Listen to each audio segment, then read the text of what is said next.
Internet पे आज देख रहे होंगे एप्स्टाइन फाइल क्या है ये? क्या है ये? सब दुनिया के जालिम चेहरों की छुपी हुई तारीकियां।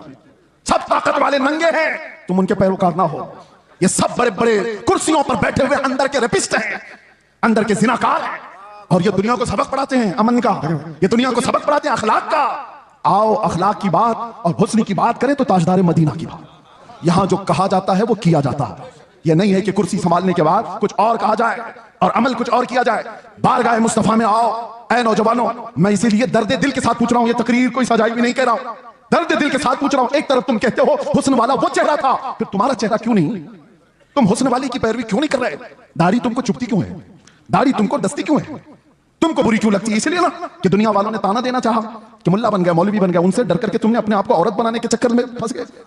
यानी कल को अगर ये तुम्हें कहने लग जाए कि तू बकरा लग रहा है, कपड़े उतार दे, तो नंगे घूमोगे। दुनिया जो कहेगी उस पर अगर अमल करते चले जाओ तो एक दिन ये नंगा बना कर रखेगी, कुत्ता बना कर रखेगी। इसीलिए हम कहते हैं तुम शेर हो, कुत्तों की चाल न चलो। तुम्हें अल्लाह ताला ने खैर उम्मत बनाया, तुम्हें अल्लाह ताला ने खैर उम्मत बनाया।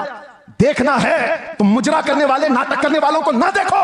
हमारे नौजवान का कोई आइडियल हो सकता है तो खालिद बिन वलीद है, हमारे नौजवानों का आइडियल हो सकता है तो सलाहुद्दीन अय्यूबी। आप उनको देखो, अरे जीने में मजा कुछ और आ जाए, जीने में मजा कुछ और आ जाए। आप अरे गैर नतु खेर बुज़दिलों के वाक़यात पढ़ोगे तो वैसे बीमार हो जाओगे।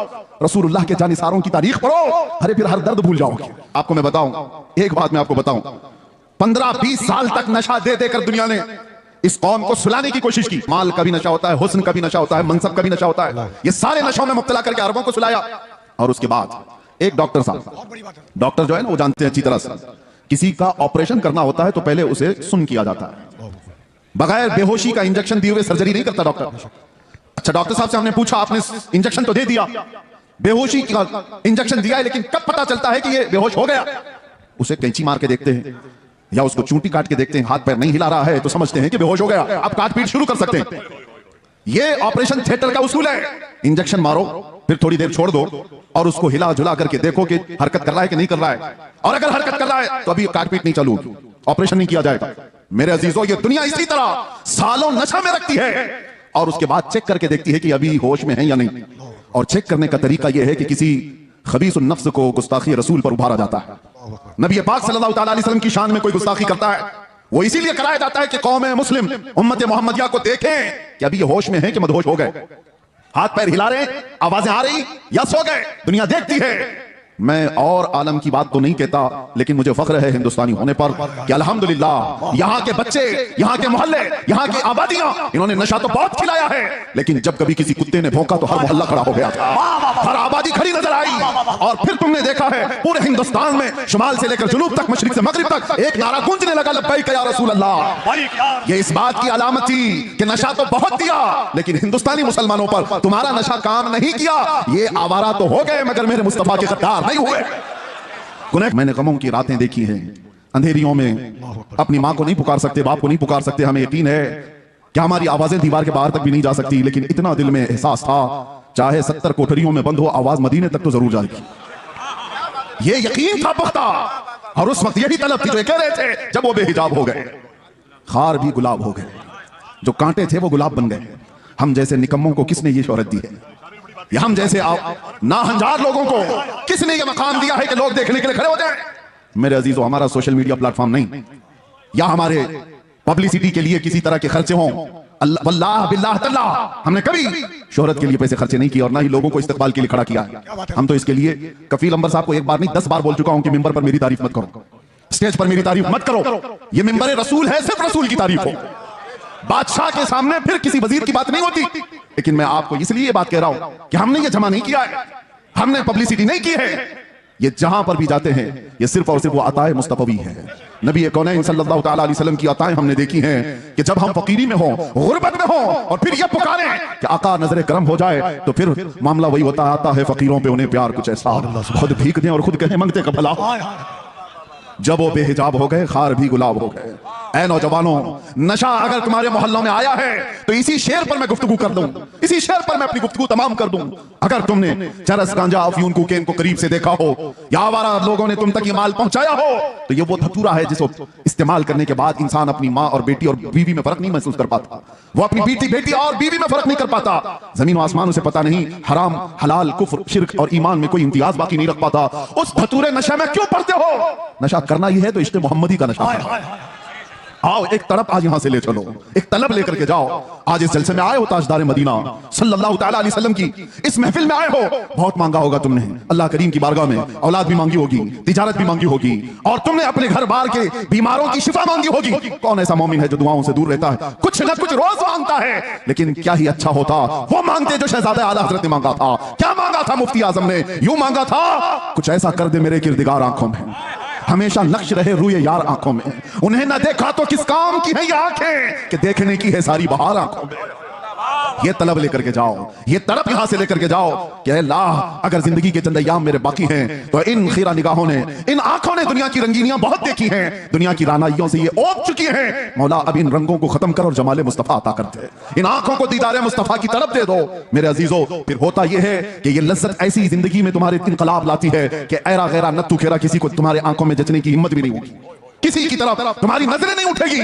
दीदारे मुस्तफा की तलब ही ऐसी है कि तो आलम से करती है बेगाना दिल को। अजब चीज है लज्जत आशनाई। और इसी को फाजिल बरेलवी ने कहा था, इमाम इश्क मोहब्बत की बारगाह में किसी शख्स ने गुलाब लाकर तोहफे में पेश किया। गुलाब, हमें भी गुलाब दिए जाते हैं, लेकिन एक आशिक सादिक कैसा होता है? गुलाब लिया और कहा ये तो वो गुलाब है, सुबह खिलता है शाम में मुरझा जाता है। मैं उस गुलाब से मोहब्बत करता हूं जो कभी नहीं मुरझाता। और फिर गुलाब देख करके कहना शुरू कर दिया, सरताब कदम है तने सुल्तान ज़मन फूल, लब फूल, दहन फूल, बदन फूल, सकन फूल, वल्लाह जो मिल जाए मेरे गुल का पसीना, मांगे न कभी इत्र न फिर चाहे दुल्हन फूल। क्या बात रजा उस चमनिस्तान करम की, जहरा है कली जिसमें हुसैन और हसन फूल। फूल पर पूरी नात लिख दी।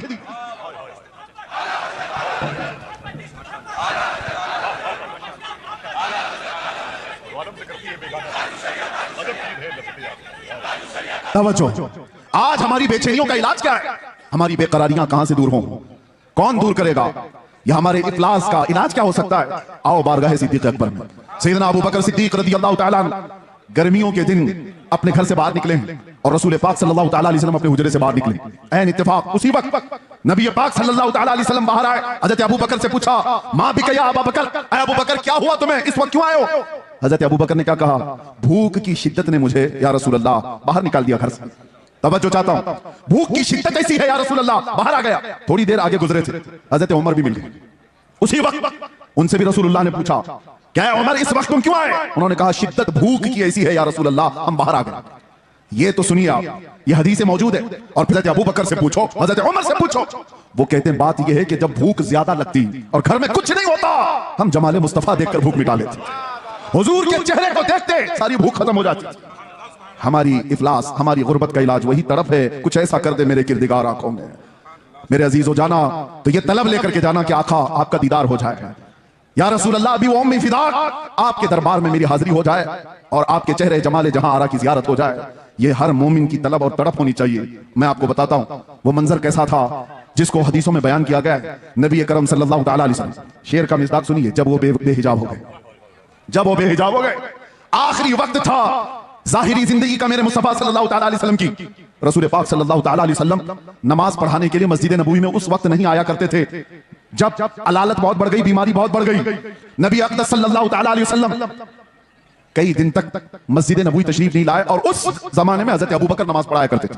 बुखारी शरीफ की हदीस है, हजरत अबू बकर सिद्दीक एक वक्त नमाज पढ़ा रहे थे, मगरिब की अज़ान हो चुकी है, सारे सहाबा सफें बांध चुके हैं, 3 दिन से ज्यादा हो चुका था, सहाबा ने हुजूर को देखा नहीं था।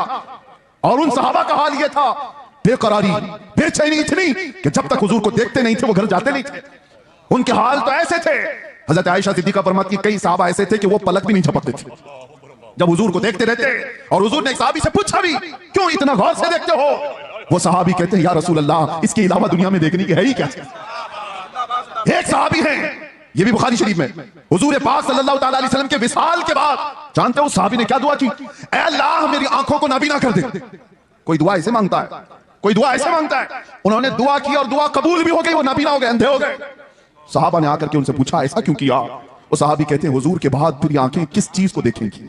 कोई दुनिया में ऐसी चीज है जो देखने के काबिल हो? वो अहसनु मिन कलम तरक़त आइन व अजमलु मिन कलम तलिदिन निसाउ। सहाबा ने जब देखा था मेरे आका को तो यही पुकार कर कहा था। हसन बिन साबित मशहूर शायर रसूल हैं, कहते हैं आपसे ज्यादा हुस्न वाला मेरी आंखों ने देखा नहीं। अगर हसन बिन साबित को कोई ये कहता, हो सकता है आपने नहीं देखा, आप तो मक्का में रहते हैं, कहीं और होंगे, आपकी आंखों ने नहीं देखा। पहले मिस्रे में उन्होंने इतना ही कहा, वो अहसनु मिन कलम तरक़त आइन, आपसे ज्यादा हुस्न वाला मेरी आंखों ने देखा ही नहीं। सवाल कोई ये कर सकता कि तुम्हारी आंखों ने नहीं देखा तो क्या हुआ, कहीं और होगा। दूसरे मिस्रे में जवाब दे दिया, वाजमलु मिन कलम तलिदिन निसा, हकीकत तो यह है आपसे ज्यादा हुस्न वाला किसी माँ ने जना ही नहीं। सहाबा का अकीदा था वो हुस्न जब वो बेहिजाब हो गए। इसी पर तो सहाबा की जिंदगी थी, सहाबा की जिंदगी थी। आपको मैं बताऊं, हम कोई तैयारियां करके तकरीर करने आते नहीं है, वक्त ही नहीं रह गया, वक्त ही नहीं रह गया। बस बारगाह मुस्तफा से जो बुलवा लिया जाए वही उसूल है हमारे लिए। बात तवज्जो, हुजूर अकरम सल्लल्लाहु तआला अलैहि वसल्लम की बारगाह में चल रहे हैं, सहाबा सफे लगाए खड़े हैं, मगरिब की अजान हो चुकी है, सिद्दीक अकबर नमाज के लिए। हर नमाज के वक्त सहाबा हुजूर की हुजरे की तरफ देखते थे, अब खुलेगा तब खुलेगा। 3 दिन हो गए, हुजूर का हुजरा खुलता नहीं था।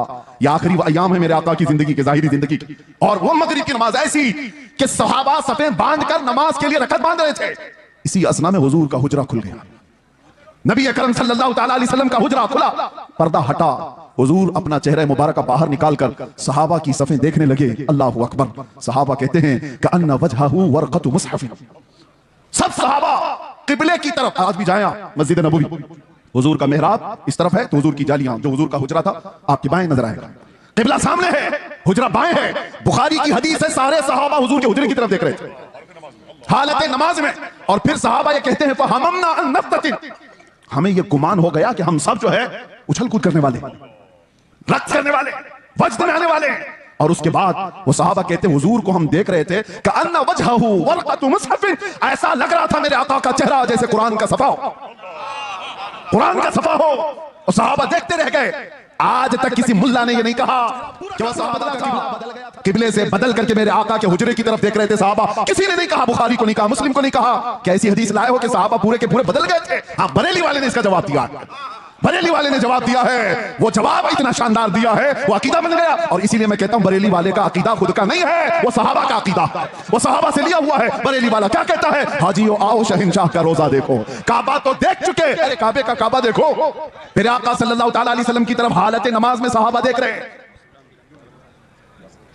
नारे तकबीर, नारे रिसालत, उलमाए अहले सुन्नत, मसलके आला हजरत पीर तरीकत हजरत अल्लामा गुलाम रहमानी साहब किबला।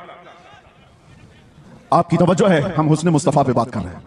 और इसीलिए किताब शिफा शरीफ में यह फरमाया गया कि जब यूसुफ अलैहिस्सलाम के जमाने में कहत पड़ गया था, सालों तक गल्ला नहीं आ रहा था और उन्होंने पहले जमा कर लिया था, और वो गल्ला जब तकसीम करते थे, एक बार ऐसा हो गया कि गल्ला खत्म होने को आ गया, अभी 3 महीने बाकी थे फसल आने पर।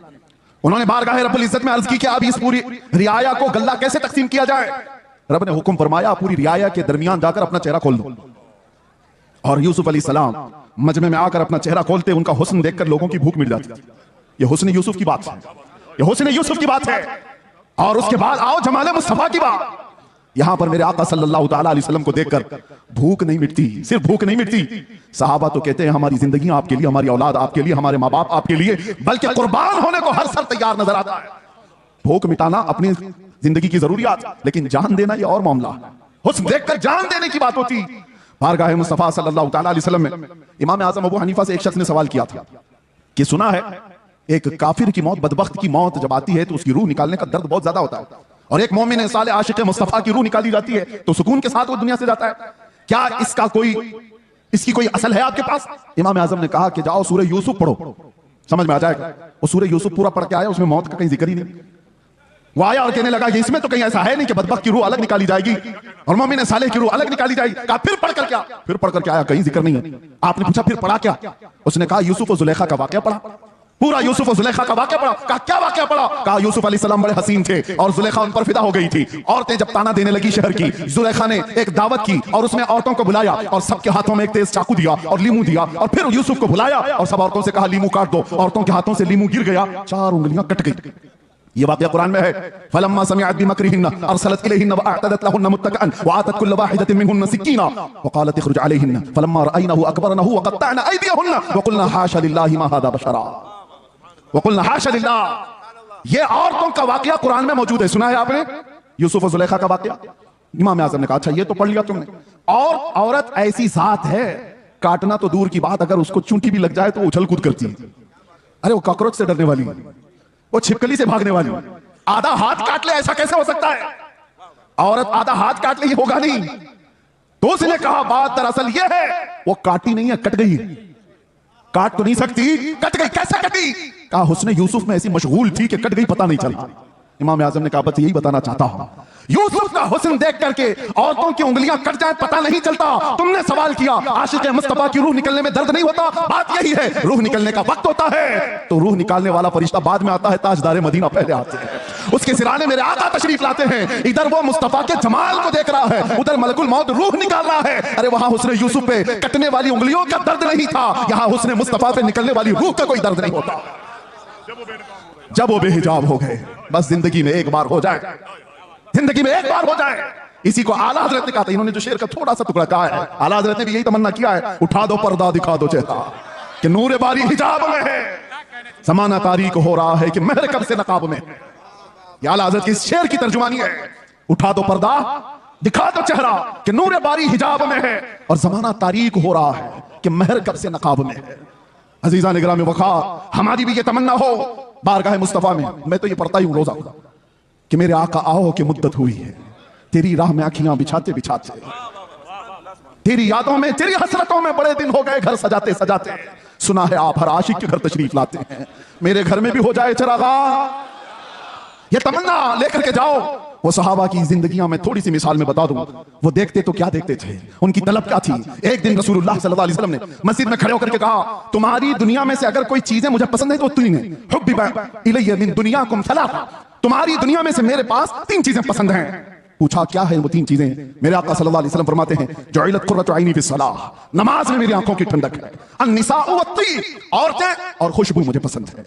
हुजूर अकरम सल्लल्लाहु अलैहि वसल्लम ने दुनिया की चीजों में ये तीन बयान फरमाई। अबू बकर सिद्दीक वहां खड़े थे, उनसे पूछा गया इस दुनिया में तुम्हें भी कोई चीज पसंद है? उन्होंने कहा तीन चीजें पसंद है। तवज्जो, तीन चीजें। अबू बकर सिद्दीक कहते हैं पहली चीज अन्नज़रु इला वजहि रसूलिल्लाह, पहली चीज रसूलुल्लाह के चेहरे को देखना। और फिर पूछा दूसरा क्या है? व इन्फाक़ु माली अला रसूलिल्लाह, दूसरी चीज मुझे पसंद है तो मेरा माल सिर्फ हुजूर के लिए खर्चाओ, सिर्फ हुजूर के लिए खर्चाओ। पूछा गया तीसरी क्या पसंद है? व अन यकूना इब्नती तहत रसूलिल्लाह, मुझे तीसरी चीज पसंद है कि मेरी बेटी हुजूर की ज़ौजियत में रहे। कुल मिलाकर के उनका असासा हुजूर की जात है। इसको इकबाल कहता है बमुस्तफा बरसा खैश कि दी हम उस गरबऊ न रसीदी तमाम बुल हबी, अपने आप को नबी के कदमों तक पहुंचा दे, यही दीन है। अगर वहां तक नहीं पहुंचा तो जिंदगी अबू लहब की तरह है। ये सिद्दीक अकबर की जात ने बताया। उनसे पूछा गया दुनिया में तीन चीजें क्या पसंद है? वो कह तो सकते मेरा बेटा मुझे बड़ा पसंद है, और कोई चीज दुनियावी एतबार से घुड़सवारी पसंद है, तैराकी पसंद है, तीरंदाजी पसंद है। अरे तीन ही चीजें पसंद है और तीनों का मतमा है नजर हुजूर की जात। कहते हैं पहली चीज रसूलुल्लाह के चेहरे को देखना, दूसरी चीज मेरा माल पूरा का पूरा हुजूर के लिए खर्चाओ, तीसरी चीज मेरी बेटी रसूलुल्लाह के निकाह में। जिंदगी का कुल असासा हुजूर की साथ है। और इसको इकबाल की जुबान में सुनो तो कहता है आबरूए मां जना में मुस्तफा, हम सब की इज्जत और आबरू हुजूर के नाम से है। अगर वो नाम सलामत ना रहा तो फिर हमारी जिंदगियां सलामत नहीं है। अजीजा ने ग्राम वक़ार, तलब ऐसी लेकर के जाओ कि जिंदगी के चंद अय्याम जो बाकी हैं, हमारी आंखों में जब तक नूर बाकी है, मौला करीम इन बेनूर आंखों को, ये जो आज मुरझाई हुई हैं, दुनिया की रंगीनियां और रानाइयां देख करके थक चुकी हैं, कोई रात ऐसी आ जाए कि मेरे आका करम करते हैं। जब वो बेहिजाब हो गए, खार भी गुलाब हो गए, वो जिंदगी आएगी कि देखना कांटे होंगे तो गुलाब बन जाओगे, घर महकने लग जाएगा। और उसके लिए कुछ कोशिशें हैं। क्या कोशिशें? तवज्जो, बहुत वजीफे करने वाला हुजूर के दीदार करता है, ऐसा है कहीं लिखा हुआ? बहुत ज्यादा नारे लगाने वाला हुजूर की दीदार कर लेता है, ऐसा है कहीं पर? ऐसा नहीं है। बहुत नमाजें पढ़ने वाला, बहुत रोजे रखने वाला, बहुत ज़कात देने वाला, हज करने वाला, यह ऐसा कहीं सिस्टम नहीं है। हुजूर को देखने के लिए कोई ऐसा मेयार नहीं बताया गया। मेयार तो सिर्फ यह है, आता है फकीरों पे उन्हें प्यार कुछ, वो जिसको चाहे नवाजें। एक नुक्ता बुजुर्गों ने फरमाया, जब किसी का दिल टूट जाता है तो मेरे आका तशरीफ लाते हैं। जब कोई गमों से दो चार हो जाता है, परेशान हो जाता है, मेरे आका आ जाते हैं। एक अबू हफ्स समरकंदी की बात मैं कहता हूं, दिल थाम करके सुनो। मक्का मुकर्रमा में एक शख्स का इंतकाल हुआ और उसका इकलौता बेटा था। बाप का इंतकाल हुआ, बेटा मौजूद है। हैरत की बात यह है कि जिस बाप का इंतकाल हुआ है, मरने के फौरन बाद उसका चेहरा गधे की शक्ल का था, जानवर की शक्ल का दिख रहा था। तो उसने जल्दी से चादर ढांक दी, चादर ढांक दी। और छुपा दिया। घर वालों से भी कहा किसी को बोलो मत। किसी के बाप की शक्ल बिगड़ गई हो मौत के बाद तो कैसे दिखाए लोगों को। दरवाजे बंद कर दिया, रोने लगा। बाद में चल करके उसने ये सोचा कि घर के अंदर ही गड्ढा खोद करके बाप को दफन कर दूं। क्या कर सकता हूं, लोगों को कैसे बुलाऊं, जनाजा उठाने के लिए लोग आएंगे, चेहरा देख कर क्या करेंगे। दरवाजे के किवाड़ सब बंद थे, रोता गमगीन बैठा था।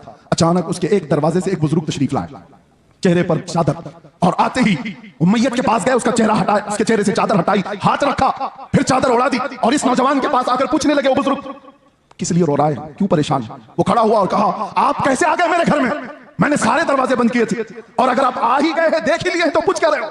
मेरे बाप का चेहरा बिगड़ा हुआ है, मौत के बाद जानवर की शक्ल बन गई है, दिखाऊं तो लोगों को कैसे चेहरा दिखाऊं। आने वाले शख्स बुजुर्ग ने कहा, कुछ भी तो नहीं हुआ तेरे बाप के चेहरे को, जा देख तो सही। वो गया, जाकर के देखता है, अपने बाप के चेहरे से चादर हटाया तो चांद की तरह चमक रहा था, हुस्न जमाल के साथ चमक रहा था। उसने खुशी के मारे झूमते हुए उस बुजुर्ग के पीछे लपक गया जो दरवाजे तक पहुंच चुके थे, दामन पकड़ लिया और कहा, आने वाले मोहसिन बता तो सही, तो अल्लाह का फरिश्ता है, मक्का का रहने वाला कौन है। ये हुजूर के इंतकाल के 400 साल बाद की बात कर रहा हूं, 400 साल बाद की बात कर रहा हूं। आने वाले शख्स ने पलट करके कहा, अना मोहम्मदुर रसूलुल्लाह, मैं मोहम्मद अल्लाह का रसूल हूं। हाथ पैर कांपने लग गए। कहा, आप कैसे मेरे घर। हुजूर फरमाने लगे, बात दर हकीकत यह है कि तेरा बाप कुछ ऐसे गुनाह में मुब्तला हो गया था जो अल्लाह के गजब को उठा दिया। अल्लाह का गजब जोश में, और रब तबारक व तआला का गजब इस पर हुआ, इसका चेहरा बदल दिया गया। लेकिन एक बात है, तेरे बाप का ऐब मैं तुझे नहीं बताऊंगा, वो कौन सा गुनाह करता था। हुजूर से उसने पूछा बेटे ने। हुजूर फरमाते हैं, बाप के ऐब हम बेटों को नहीं बताते। हाय, या दुनिया एक का ऐब पकड़ ले तो पूरे मोहल्ले में चर्चा कर। मेरे आका की जात है, बेटे से कहते हैं, बाप का ऐब मालूम है मुझे, लेकिन हम तुझे नहीं बताएंगे। लेकिन मैं क्यों आया ये बताता हूं, मैं क्यों आया ये तो बताता हूं। तेरे बाप की बुराई तो थी जिससे रब नाराज था, लेकिन एक अच्छा काम था तेरे बाप का, ये बिस्तर पर वार मुझ पर जरूरत नहीं पड़ता। इसका दुरूद जो फरिश्ता मुझ तक पहुंचाता था वो आज आया मेरे पास, कहने लगा, गजब हो गया आका, जिसका दुरूद रोजाना आपके दरबार में लाया करता था वो मर गया, मगर रब नाराज है और उसके चेहरे को बदल दिया गया है। आका, आप पर दुरूद पढ़ने वाले का चेहरा सलामत नहीं रहा तो दुनिया क्या ताना देगी।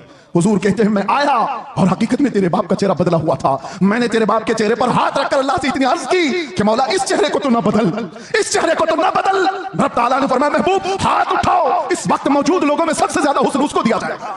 हाथ जो लगा, जब वो बेहिजाब हो गए, खार भी गुलाब हो गए। जब वो बेहिजाब हो गए, इसी को कहते हैं, इसी को कहते हैं, जब वो बेहिजाब हो गए, खार भी गुलाब हो गए। जिनके चेहरे बदल गए थे, जिनके चेहरे बदल गए थे मरने के बाद, मुस्तफा क्या आ गए हैं, वो हुस्न वाले हो गए। इसीलिए मेरे अजीजों, मैं अक्सर एक बात कहता हूं, छोड़ो अहले गैरे नत्थु खेरे की बातें, इसको उसको देखने की तरफ में क्यों रहते हो। और उलमा के लिए भी ये मिंबर थोड़ी देर के लिए मिला होता है, इसकी बजाय उसकी बजाय तुम कब तक ये करते रहोगे। बात करो उस मुस्तफा की जिसकी बात करके 100 साल हो जाने के बाद भी बरेली का आशिक अभी मुर्दा नहीं कहलाता। जिस मजमे में जाओ आला हजरत जिंदा नजर आता है। वजह क्या है, वजह क्या है, वो आला हजरत ने अपने बाप दादों के कसीदे नहीं पढ़े थे। आला हजरत पठान कबीले की तारीफ में नहीं गुनगुनाए। जब बात आई तो यूं कहते, मैं गधा हूं अपने करीम का, मेरा दीन पारे ना नहीं। किसी ने अगर तारीफ के लिए कहा तो वो आला हजरत ने किसी सेठ की, किसी बड़े पीर की या किसी लोगों की तारीफ में जुबान नहीं खोला। दुनियादारों की बात कर रहा हूं, दुनियादारों की बात नहीं। आला हजरत कहते थे, वो कमाल हुस्न हुजूर है कि गुमान नक्श जहां नहीं। उसी हुस्न की बात कर रहा हूं मैं। आला हजरत क्या कहते हैं, वो कमाल हुस्न हुजूर है कि गुमान नक्श जहां नहीं। यानी एक हल्का नक्श लगाने का गुमान भी नहीं कर सकते, वो कमाल का हुस्न है। और यही फूल खार से दूर है। दुनिया के सारे फूलों में कांटे होते हैं, एक मदीने का फूल है जिसमें कोई कांटा ही नहीं। जहां भी शमा रोशन होगी धुआं तो आएगा ही, जहां चिराग रोशन होगा आसपास धुआं होगा। मगर बरेली वाला इमाम कहता है, यही वो शम्मा है कि धुआं नहीं। धुआं तकलीफ देता है और शमा रोशनी देती है, लेकिन हर शमा के साथ धुआं होता है। सिर्फ मदीने की शमा है जिसमें धुआं नहीं, रोशनी ही रोशनी है। तेरे आगे यूं है दबे लचे फुसहा अरब के बड़े बड़े, कोई जाने मुंह में जुबान नहीं, नहीं बल्कि जिस्म में जाने। अल्लाह अल्लाह अल्लाह। सरे अर्श पर है तेरी गुजर, दिल फर्श पर है तेरी नजर। मलकूत तो मुल्क में नहीं कोई शय वो जो तुझ पे आया नहीं। करूं तेरे नामों पे जान फिदा, न बस एक जान पे जान फिदा, तो जहां से भी नहीं जी भरा, करूं क्या करोड़ों जहां नहीं। नारे तकबीर, नारे रिसालत, कलामे आला हजरत, इश्क मोहब्बत, इश्क मोहब्बत, इश्क मोहब्बत, इश्क मोहब्बत, बस्ती बस्ती करिया करिया। और एक बात, आज यहां पर खड़े होकर के आप कपिल साहब से सुन रहे थे, किसी का नाम मतलब किसी कुत्ते का नाम हमारे मिंबर से नहीं लिया जाता। गुस्ताखे रसूल उसका नाम भी नहीं लेता मैं। लेकिन एक बात मैं बताऊं, कितनी दिन किया गुस्ताखी, कितने दिन तेरी हयात, ऐसे कीड़े हर जमाने में आ गए फना हो गए। लेकिन हसन बिन साबित अभी जिंदा है, हाय हाय हाय हाय हाय। काब आज भी जिंदा है, शरफुद्दीन बूसीरी आज भी कसीदे के साथ जिंदा है। हाँ, उन कुत्तों के नगमे सुनाओ जरा जो हुजूर पे भौंकते थे। अबू लहब के कलमे क्या थे, अबू जहल के जुमले क्या थे, उतबा शैबा के जुमले क्या थे। इन गुस्ताखों का जमाने में थोड़ा बहुत चर्चा हुआ होगा, लेकिन कलमे किसी को याद नहीं। क्या गालियां देते थे, किसी ने महफूज नहीं किया। आज भी जो बोला गया वो महफूज नहीं रहेगा। कल की हमारी नस्ल को पूछो, क्या कोई दिल्ली से कुत्ता भौंकता था, वो कहेंगे होगा कोई हमारे जमाने में तो नहीं। क्या कलमे थे वो भी नहीं मालूम। बच्चे भी ये कहेंगे फना हो जाएंगे, लेकिन रहेगा यूं ही उनका चर्चा रहेगा। और कौन जिंदा रहता है, कौन जिंदा रहता है? जो जमाले मुस्तफा का जिक्र करता रहता है। जो डूब गया वो जिंदा है। आज मैं बताऊं आपको, सादी शिराजी और हाफिज शिराजी, सादुल और शरफुद्दीन बूसीरी, ये वो लोग हैं जो अपने कलाम के साथ जिंदा है। अरे पढ़ो आज तो आज भी वजद आता है। मुहम्मदुन सय्यदुल कौनैन वस्सक़लैन वल फरीक़ैन मिन अरब व मिन अजमी, नबियुल आमिरुन नाही फला अहद अपर रफ़ीक़ ला मिनहु वला नअमी, हुवल हबीबुल लज़ी तुरजा शफ़ाअतुहु लिकुल्लि हौलिन मिनल अहवालि मुक़्तहिमी, दआ इलल्लाहि फल मुस्तमसिकून बिही मुस्तमसिकून बिहब्लिन गैरि मुनफ़सिमी, या अकरमल ख़ल्क़ि मा लिमन अलूज़ु बिही सिवाका इंद हुलूलिल हादिसिल अममी, वलन यज़ीक़ रसूलुल्लाहि जाहु कभी इदल करीम तजल्ला बिस्मि मुंतक़िमी, फ़इन्न मिन जूदिक दुनिया व दर्रतहा व मिन उलूमिक इल्मल लौहि वल क़लमी, या नफ्सु ला तक़नती मिन ज़ल्लतिन अदुमत, इन्नल कबाइर फ़िल ग़ुफ़रानि कल्लममी, लअल्ल रहमत रब्बी हिन यक़सिमुहा तअती अला हसबिल इस्यान फ़िल क़िस्मी, या रब्बी वजअल रजाई गैर मुनअकिसिन लदैक वजअल हिसाबी गैर मुनख़दिमी, वल्तुफ़ बिअब्दिक फ़िद दारैन इन्न लहू वल्तुफ़ बिअब्दिक फ़िद दारैन इन्न लहू, और सुम्मा रिज़ा अन अबी बकर व अन उमर व अन अली व अन उस्मान ज़िल करम, सादिन सईद ज़ुबैर तलहत व अबी उबैदह व इब्न औफ आशिरिल कलमी, वल आहली वस्सहबी थुम्मा अत्ताबिईन लहुम अहलि दुक़ा वन नुक़ा वल हिल्मी वल करमी, या रब्बी बिल मुस्तफ़ा बल्लिग़ मक़ासिदना वग़फ़िर लना मा मज़ा या वासिअल करमी। ये किसने कहा था पता है? शरफुद्दीन बूसीरी। लकवा मार चुका था, फालिज हो चुका था, जिस्म हिलता नहीं था, और डॉक्टर ला इलाज करा चुके थे, और बिस्तर पर सोते तो चमड़ी लग जाती थी। बरसों हो गए, कोई इलाज नहीं था। 170 अशार, उसमें तो मैंने थोड़े से पढ़े। अल्हम्दुलिल्लाह इस फकीर का वजीफा है, और इसीलिए भी कि मेरे मुर्शिद हुज़ूर ताजुश शरिया ने फरमाया था, इसकी इजाजत देते हुए मुझे कहा था हज के सफर में, इसको बाबू पढ़ा करो, इसके रसूल पढ़ा करेगा। वजीफा है, और बल्कि कितने औलिया को इससे विलायत मिली। सुनिए, ये तो मैंने चंद अशार पढ़े, लेकिन शरफुद्दीन बूसीरी 170 अशार लिखे थे। और हुआ क्या था? दर्द का मारा, दुनिया का बेसहारा, और जब बीमारी का मारा पुकारता है तो वो आ ही जाता है। आए ख्वाब में, कहा बूसीरी वो सुनाओ जो तुमने लिखा था। कौन आए? जाने जाना आ गए, मुस्तफा करीम आ गए। अरे देख करके ही बीमारियां खत्म हो जाए, फिर हाथ रख दे तो क्या हो जाए? देख करके ही बीमारियां खत्म हो जाए, हाथ रख दे तो फिर क्या हो जाए? शरफुद्दीन बूसीरी ने कहा, आका सारे तबीबों ने ला इलाज कह दिया, क्या करूं? हुजूर ने हाथ फेरा और कहा कुछ नहीं हुआ। आता है फकीरों पे उन्हें प्यार कुछ, चादर भी दे दी। बुर्दा इसीलिए कहा जाता है उसको, अरबी में बुर्दा चादर को कहते हैं। अरे ख्वाब की बात ख्वाब की होती है, लेकिन मेरे मुस्तफा जब ख्वाब में आते हैं ना तो ख्वाब नहीं हकीकत होती है। उठे तो घर महक रहा था खुशबुओं से, और गोद में वो चादर भी पड़ी हुई थी जो ख्वाब में मेरे आका ने दी थी। खड़े होने की कोशिश की तो हाथ भी सलामत, पैर भी सलामत, ना लकवा ना फालिज, कुछ नहीं। एक रात मेरे आका आ गए, बिस्तर पर पड़ा हुआ बरसों का मरीज उठ गया। इसी को कहा जब वो बेहिजाब हो गए, खार भी गुलाब हो गए। जब वो बेहिजाब हो, जब वो बेहिजाब हुए, जब और जिसके पास वो बेहिजाब हुए, अबू बकर को सिद्दीक बनाया, उमर को फारूक बनाया। जब वो बेहिजाब हुए तो उस्मान को ज़ुन्नूरैन बनाया, और जब वो बेहिजाब हुए तो अली को शेर खुदा बनाया। जब वो बेहिजाब हुए, गिरतों को उठाया है। एक अरब ने आदमी का बोलबाला कर दिया, खाक के जर्रों को हमदोशे सुरैया कर दिया। खुद न थे जो राह पर औरों के हाथी बन गए, क्या नजर थी जिसने मुर्दों को मसीहा कर दिया। और फिर गुस्ताखों की जिंदगियां लंबी नहीं होती, गुस्ताखों की जिंदगियां लंबी नहीं होती। और जो हुजूर की शान में भौंकता है ना, एक लिख के बात रख लो, जिंदगी भर वो छुप छुप के घूमता है। यहीं पे नहीं, पहले से रिकॉर्ड यही है, पहले से रिकॉर्ड यही है। वजह यह है कि भौंकने वाले कुत्ते को यह पता होता है बाहर शेर टहल रहा, भौंक तो लिया अंदर बैठकर। मैं अपने बारे में नहीं कह रहा हूं, 8 साल का हमारा बच्चा भी शेर होता है। इसीलिए आपको पता है उस पाखंडी के यहाँ 8 साल का बच्चा अंदर गया था तो पेपर में आ गया, मुसलमान बच्चा। अरे वो पानी लेने के लिए गया था, पानी लेने के लिए गया था, पेपर में आ गया, सबको बुला लिया कि ये मुसलमान बच्चा अंदर कैसे आ गया। मैं ताज्जुब में था, 8 साल का बच्चा आया तो क्या हुआ, पानी लेने गया। लेकिन बाद में पता चला ये 8 साल का तो है, लेकिन नाम मेरे मुस्तफा से जुड़ा है। इसीलिए तो आला हज़रत कहते थे ना, शेर को भी खतरे में लाता नहीं कुत्ता थे। उस दरबार से वाबस्तगी तुम्हारी भी है मेरे अजीजों। आप क्या समझते हो हम टूटे बिखरे हुए? आप क्या समझते हो मीडिया भौंक भौंक करके तुम्हें बताता है ये बिल्कुल बिछड़ी हुई कौम है, रिपोर्टें बताती हैं आवारा कौम। देखने में भी यही लगता है, देखने में भी यही लगता है टूटी बिखरी हुई कौम है। अरे इतनी टूटी बिखरी हुई होती तो तुम्हारी नजरों में 24 घंटे क्यों चल रही होती? सारे मुद्दे हम पर क्यों? अरे तुम इलेक्शन जीतते हो हमारे नाम पे।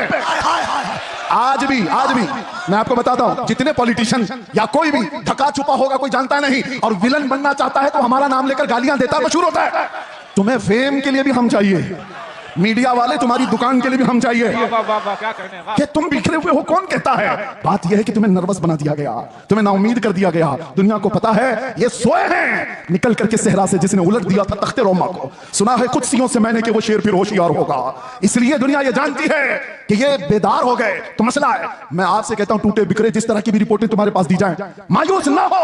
अल्लाह ने तुम्हारे पास आज भी वो है जो कायनात की सबसे बड़ी दौलत है। और इसीलिए मैं कहता हूं आ जाओ सारी जगहों से समेट करके। आज इंटरनेट तुम्हारी आंखों को खरीदना चाहता है, तुम्हारे अखलाक का कत्ल करना चाहता है, और यहाँ लड़कियां तुम्हारे सामने नंगी नचा करके तुम्हारे ईमान का सौदा कराना चाहता है। अजीजों, इन चीजों के लिए तुम्हारी आंखें नहीं है, इन चीजों के लिए तुम्हारी आंखें नहीं। खालिद बिन वलीद एक लश्कर लेकर के किले के फतह करने के लिए गए थे, और ईसाई मुकाबला करने को तैयार नहीं थे। मुहासरा कई दिन तक चला। बाद में ईसाई पादरी ने चाल क्या चली थी, आकर के खालिद बिन वलीद से कहा हम लड़ेंगे नहीं, आप अपनी फौज को लेकर 3 दिन के बाद बाजार से गुजरते हुए हमारे किले तक आ जाइए, सही सलामत आ गए तो चाबियां आपके हवाले। खालिद बिन वलीद ने शर्त मंजूर कर ली, मगर उन खबीसों ने चाल ये रची थी 3 दिन के अंदर सारे मुल्क से हसीन तरीन लड़कियों को आधे कपड़ों में लाकर बाजार में खड़ा कर दिया, दौलत के अंबार बिछा दी। क्योंकि उन ईसाइयों को मालूम था खालिद बिन वलीद के साथ जितनी फौज आई है ये सब जवान लोग हैं। भड़कता हुआ नफ्स नौजवानों के साथ होता है, और नौजवान जल्दी बिकता है तो औरत पर या दौलत पर। और ईसाइयों ने यह रच दिया था।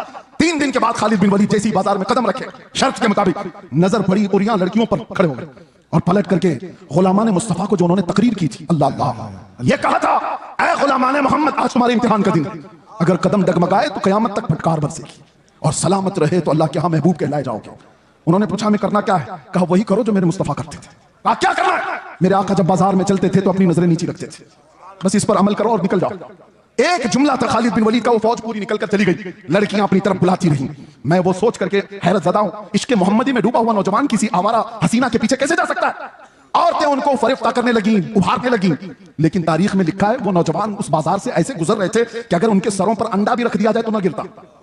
इस तरह से गुजरते गए फौज की हरकतों के साथ। ईसाई तो वहां खुशियां मना रहे थे, सब इसमें लहू में मसरूफ हो चुके होंगे, औरतों में दौलत में मसरूफ हो चुके होंगे। लेकिन सही सलामत खालिद बिन वलीद जब किले के पास आ गए तो हैरत में थे, चाबियां दी, और ईसाई पादरी ने पूछा खालिद बिन वलीद से कि बताओ खालिद ये कौन सी फौज जमा की है? ये हमने हर तरह का हुस्न लाकर रख दिया था, तुम्हारा कोई नौजवान देखने को तैयार नहीं। खालिद बिन वलीद ने तारीखी जुमला कहा था, वही है जो हमारा मौजूद सुखन है। कहा था ना जानो तुम उन आंखों को खरीदने की कोशिश करते हो जिन आंखों में पहले से जमाले मुस्तफा बसा है। जो हुस्ने मुस्तफा को देखी हुई आंखें हैं वो दुनिया को क्या नजर से देखेंगी जब वो बेहिजाब हो गए, खार भी गुलाब हो गए।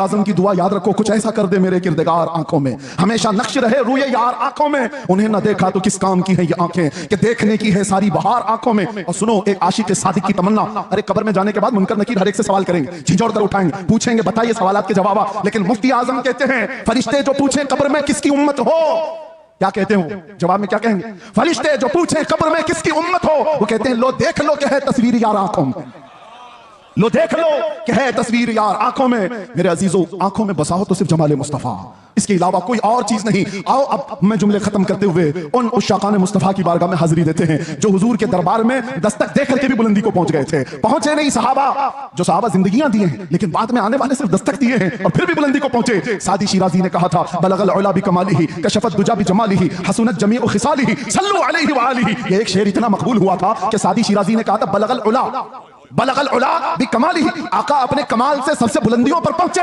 एक दूसरे फारसी शायर हैं वो कहते हैं सादी ने कहा था रसूलुल्लाह बुलंदी पर पहुंचे, और मेरे आका ने सादी को फारसी में इतना बुलंद किया कि कोई उसके कदम तक भी नहीं पहुंचता। जो उनकी तारीफ किया इतना बुलंद हो गया, जो तारीफ किया वो बुलंदी पर पहुंचा। आला हजरत इश्क रसूल की बुनियाद पर हमारे सरों के ताज हमारे दिलों के ऊपर राज करते हैं, इसीलिए दूसरी बातें ना लाओ, इधर उधर की बात क्यों करें हम जमाले मुस्तफा की। हजरत जाबिर बिन समुरा कहते हैं एक दिन 14वीं की रात थी, मैं घर से निकला, मस्जिद नबवी के पास आया, अचानक देखा मेरे आका हुजरे से बाहर निकल रहे हैं। सुर्ख धारीदार जुब्बा था और उस पर चमकता हुआ गुलाब जैसा चेहरा था। फिर क्या, जाबिर बिन समुरा कहते हैं एक बार मैं हुजूर के चेहरे को देखता था, फिर चांद को देखता था, फिर हुजूर को देखता था, फिर चांद को देखता था, और ये सोचता था कि चांद ज्यादा हुस्न वाला है या हुजूर का चेहरा ज्यादा हुस्न वाला है। ये बरेलवियों की बात नहीं कह रहा हूं, सहाबी रसूल की बात कर रहा हूं। या आज जो ताना देते हो कि ये बरेलवी, इस तरह के बरेलवियों की बात ही वो है जो सहाबा की बात। साहबी रसूल की बात कर रहा हूं। साहबी रसूल कहते हैं मैं चांद भी देख रहा था, हुजूर का चेहरा भी देख रहा था। बार बार इधर उधर करने के बाद मैंने पूछा दिल से, बता हुस्न वाला ज्यादा कौन है? तो उनकी जुबान से जो जुमले निकले, शायर कहता है अपनी तर्जुमानी करते हुए, अरे चांद से तशबीह देना यह भी क्या इंसाफ है, चांद से तशबीह देना यह भी क्या इंसाफ है। चांद में तो दाग है, हुजूर का चेहरा साफ है। चांद में तो दाग है, हुजूर का चेहरा साफ है। यह सहाबा का अकीदा था, यह सहाबा का मामूल था। वो हुस्न वाला अगर किसी को मानते तो मेरे आका को। अब आखिरी आज से दिल पर हाथ रख करके बताओ, तुम्हारा ये ईमान है, तुम्हारा ये यकीन है, तुम्हारा ये मानना है कि इस कायनात में सबसे ज्यादा हुस्न वाला चेहरा मेरे आका का था? सब मानते हो? ईमान है सबका, यकीन है सबका, हुजूर का चेहरा सबसे हसीन था। तो फिर अपने चेहरे पर भी हाथ रख करके देखो, उस हुस्न वाले की पैरवी क्यों नहीं किया? दुनिया किसी एक्टर को देख करके ये समझती है कि बहुत अच्छा लग रहा है, हैंडसम लग रहा है, उसकी तरह मैं भी बनूं। और जबकि तुम कह रहे हो मदीने वाले से ज्यादा हसीन कोई था ही नहीं। तो ये मुजरा करने वाले, नाटक करने वाले तुम्हारे आइडियल कैसे हो सकते हैं, जिनको देखने के बाद औरत और मर्द का पता नहीं चलता? उन लोगों को, उन मुखन्नसों की तुम पैरकारी करते हुए अपने आप को क्या बना रखे हो? नौजवान कानों में बालियां, हाथों में चूड़ियां और चूटी भी रखने लगा, कपड़े इतने फाड़ कर पहनने लगा। कौन सी जात है ये, कौन सी मखलूक है? जैसे कफील साहब कह रहे थे, हजरत फिर आप वैसे बोलने लग गए, थोड़ा सा संभल के बोलिए, क्योंकि घुमा फिरा के हमारी तकरीर में कहीं ना कहीं कुत्ता आ ही जाता है। लेकिन मुझे बताओ, है भी तो एक मखलूक ना। कुत्ते को कुत्ता ना कहूं तो टॉमी बोलूं? आप मुझे बताइए, कुत्ते को कुत्ता ही तो कहा जाएगा। लेकिन किसी को तकलीफ होने लग गई तो हमें उसका क्या लेना देना? अगर आप ये बताएं, ये कह रहे थे थोड़ा सा, मैं आपसे ये कहता हूं मेरे अजीजों, हम कानून के खिलाफ नहीं जा रहे, लेकिन बात अगर मेरे मुस्तफा की इज्जत की आएगी तो हम किसी आसपास की सरहद को नहीं देखते। हम अतराफ में घेरने वाली लाइनों को तोड़ देते हैं, इसलिए कि इंसान की फितरत है, कानून में भी मौजूद है। किसी की मां को गाली देकर किसी ने उसकी गैरत जगाई, या उसकी बीवी को पकड़कर उसकी गैरत जगाई, बदले में उसने मार दिया है, तो कानून भी ये कहता है इंसानी फितरत है, ये गैरत में बेकरार होकर मारा है। इंसानी गैरत होती है। मैंने ये पढ़ा है बहुत सारे कानूनों में, फिर पता चला अरे इंसान को मां की गैरत हो सकती है, बीवी की गैरत हो सकती है, हजार माओं से ज्यादा मोहब्बत करने वाले रसूल के लिए क्यों नहीं हो सकती? हमारी गैरत रसूलुल्लाह के लिए क्यों नहीं हो सकती? और इसीलिए कहा है हमारे सहाबा ने जो हमें मसलक दिया था वो यही था, वो सारी गैरत रसूलुल्लाह के लिए रखते थे, मेरे आका के लिए। एक साहबी है जिनका बाप मुनाफिक था, अब्दुल्ला बिन उबई, उसने हुजूर को सिर्फ इतना, हुजूर के सहाबा को इतना कहा था, ये जिल्लत वाले लोग हैं जो मदीने में आ गए, हम इज्जत वाले लोग हैं और हम इन जलीलों को निकालेंगे मदीने से। उसने झगड़े में बात कही थी, मुनाफिक था। ग़ज़वा बनु मुस्तलक से लौटने के बाद बेटे ने सुन ली, बेटे को पता चला कि बाप ने ऐसी बातें की, तो बेटा आया और उसके बाद मदीना इंटर होने से पहले बाप का रास्ता रोक कर खड़ा हो गया। कहा तुमने ये कहा रसूलुल्लाह के सहाबा को कि ये हिजरत करके आए हुए मक्का वाले जलील लोग हैं, हम मदीने वाले इज्जत वाले लोग हैं, हम इनको जलीलों को निकालेंगे। बाप ने कहा अरे तू मेरा बेटा है, तू पूछ रहा है? हाँ पूछूंगा, इसलिए कि अब तू मेरे बाप की मंजिल पर नहीं, गुस्ताखे सहाबा की मंजिल पे। रसूलुल्लाह के जानिसारों की क़िस्सा थी। बेटे ने कहा कसम रब्बे ज़ुल जलाल की, उस वक्त तक तुझे मैं मदीने में दाखिल होने नहीं दूंगा जब तक तू अलल ऐलान ये नहीं कहेगा कि मैं जलील हूं, रसूलुल्लाह के सहाबा इज्जत वाले। उस सहाबी ने जब तक उसे बाप को मदीने आने नहीं दिया, जब तक उसने ये नहीं कहा चलो रास्ता छोड़ दो, मैं जलील हूं, रसूलुल्लाह के सहाबा इज्जत वाले। हाँ ये सारे पिलपिले एक दिन बोलेंगे, सारे बुज़दिल एक दिन बोलेंगे कि हम झूठे थे और रसूलुल्लाह के दीवाने सच्चे थे। बस मेरे अजीजों, यहां पर इतनी खामोशी है, फिर आप कह रहे हो कुछ देर की खामोशी। मेरे अजीजों, ये खामोश मजमा है, लेकिन जिस वक्त शोर करना है वो करता है, और अल्लाह ताला ने इतना सेंस दिया है। और फिर आपसे मैं यही कहूंगा, होश के साथ जोश इस्तेमाल करो, ऐसा नहीं कि बेगैरत हो जाओ। बस मैं अपने मौजू पर ही बात को खत्म कर दूं। आओ हम इधर उधर की ना देखते हुए आज से रातों को ये तड़प लेकर के सोएं कि आंखें बंद हों कि जब रसूल पाक सल्लल्लाहु तआला अलैहि वसल्लम का दीदार हो जाए, और यूं अर्ज करो या रसूल अल्लाह मैं सो जाऊं या मुस्तफा कहते कहते, खुले आंख सल्ले अला कहते कहते जिंदगी इस तरह से गुजरती जाए, तो फिर देखना मेरे अजीजों, जिस गली से गुजरो तुम्हारा नाम पूछने की किसी को जरूरत नहीं होगी कि तू मुसलमान है कि क्या है। तुम्हें आजमाने के लिए लोग तुम्हारा नाम, तुम्हारे बाप का नाम, तुम्हारे दादा का नाम नहीं पूछेंगे, वो चलता हुआ दूर से देखकर कहेंगे खुशबू बताती है मदीने वाले का, इसकी चाल चलन बताती है मदीने वाले का है, इसका उठना बैठना बताता है मदीने वाले का है। लेकिन लाओ तो सही अपनी जिंदगी में रोजाना मेरे आका का कसरत से जिक्र करो, सुबह उठो शाम में उठो, कसरत से मेरे आका पर दुरूद पढ़ते जाओ, इसलिए कि जो जिसका जितना जिक्र करता है वो उसका फिदाई बनता चला जाता है, जिसका नाम ज्यादा लेता है उससे वो करीब होता ही चला जाता है। इसीलिए मेरे आका ने फरमाया क़यामत के दिन सबसे ज्यादा मुझसे करीब वो होगा जो सबसे ज्यादा दुरूद पढ़ता था। इकबाल से किसी ने पूछा था तुम्हारा एक शेर इतना बुलंद है कि मोहम्मद से वफा तूने, तो हम तेरे हैं, ये जहां चीज है क्या लौह कलम तेरे हैं, हर एक की जुबान जद आम और खास है, इतनी तासीर है इकबाल के मुतालिक मैंने सुना, बताया उसके अशार में लज्जत और तासीर इसलिए आई कि जिंदगी में उसने 1.25 करोड़ मर्तबा हुजूर पर दुरूद भेजा था। बात मेरे मुस्तफा की आए तो नौजवानों को इतनी बात याद रखनी चाहिए, हम सबसे ज्यादा माँ बाप भाई बहन रिश्तेदार सारी दुनिया से ज्यादा हुजूर से जब तक मोहब्बत ना करें ईमान कामिल नहीं। लेकिन साथ में ये हदीस तो पता है, एक और हदीस, अगर आपने कह दिया या रसूल अल्लाह मैं आपसे बहुत मोहब्बत करता हूं, कहोगे आप, कहते हो आई लव सैयदुना, ये तो अभी ट्रेंड चला था ना, सब जगह कहा आपने। सेम ये वर्ड एक सहाबी ने कहा था, वल्लाही इन्नी लउहिब्बका या रसूल अल्लाह, कसम खुदा की है अल्लाह के रसूल मैं आपसे मोहब्बत करता हूं। ये जुमला वही है, लउहिब्बका या रसूल अल्लाह, मैं आपसे बेहद मोहब्बत करता हूं। हुजूर ने क्या कहा, उन्जुर माज़ा तक़ूल, सोच के बोल क्या कह रहा है। समझ रहे हैं, अभी आपने कह तो दिया हम हुजूर से मोहब्बत करते हैं, मगर हुजूर कहते हैं सोच के बोल क्या कह रहा है।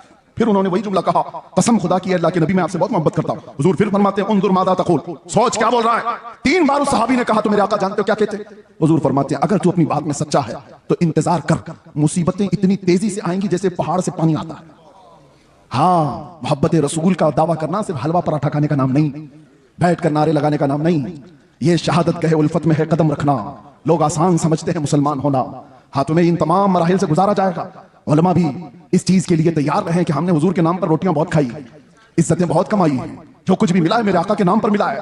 लोग मेरी जो तारीफ कर रहे हैं मौलाना कि जेल काट कर क्या गए हुजूर के नाम पर, इज्जत रसूल के नाम पर, ये कुछ नहीं था, उशरे अशीर भी नहीं कहा जा सकता। वो अइम्मा इज़ाम है। हजरत मोहम्मद बिन हसन अस्करी 20 साल जेल में रहे, इमाम मूसा काजिम 7 साल जेल में रहे, जहर देकर के जेल में ही मारा गया, जेल से जनाजा निकला है। इमाम अहमद बिन हंबल ने 300 कोड़े खाए जिससे रीढ़ की हड्डी झुक गई। उन्होंने मोहब्बत मुस्तफा में ये सब बर्दाश्त किए। फिर आज हम ये कहते हैं मसलहत का पर्दा देखो, हिकमत की चादर में छुपे रहो। मैं पूछता हूं, मैं जो बात कहने जा रहा था बीच में डिस्कनेक्ट हुई, एक सवाल मुझे बताओ, आज मुझे भी नसीहत करो, मेरे भी बच्चे हैं छोटे से, मेरा भी घर बार है, मेरे भी रिश्तेदार, मेरी माँ है, भाई बहन है, सबको दर्द होता है। लेकिन जो लोग नसीहत करते हैं कि बच्चों का ख्याल करो, घर का ख्याल रखो, बीवी बच्चों का, माँ बहनों का ख्याल रखो, उनके आंसू तो देखो, मैं पूछता हूं वो बद्र में जाने वाले सहाबा के क्या बच्चे नहीं थे? उहद में मेरे आका के साथ जाने वालों की बहनें नहीं थी? उनका खानदान नहीं था?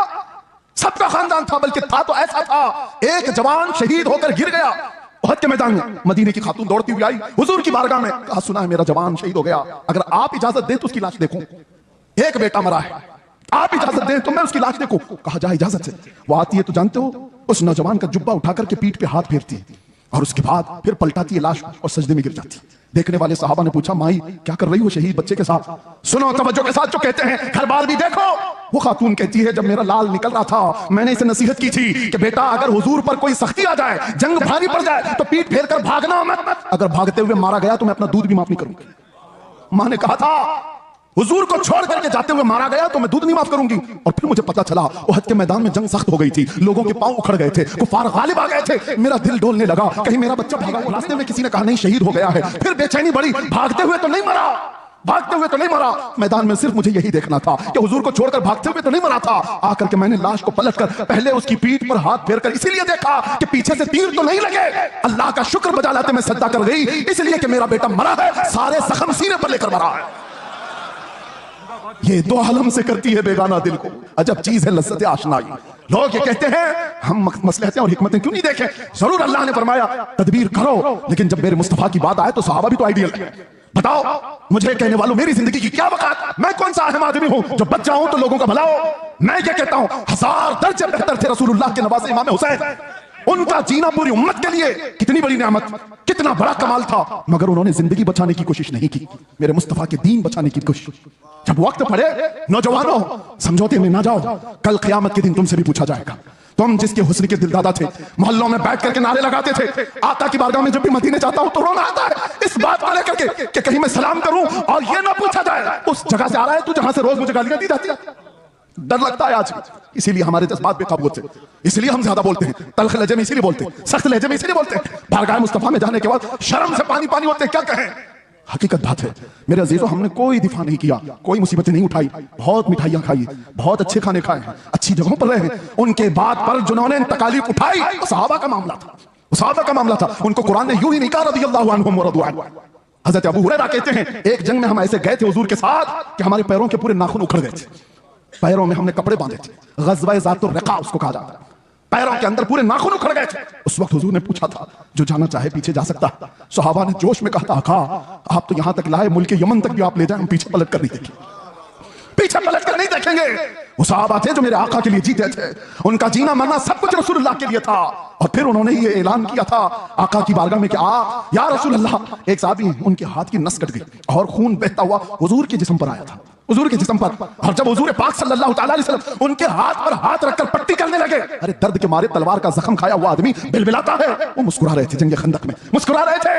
हुजूर ने देखा और कहा क्यों मुस्कुराते हो? कहा या रसूल अल्लाह, कुल्लु मुसीबतिन बादका जुललुन, आपके होते हुए हर मुसीबत छोटी है, हर जख्म हल्का है।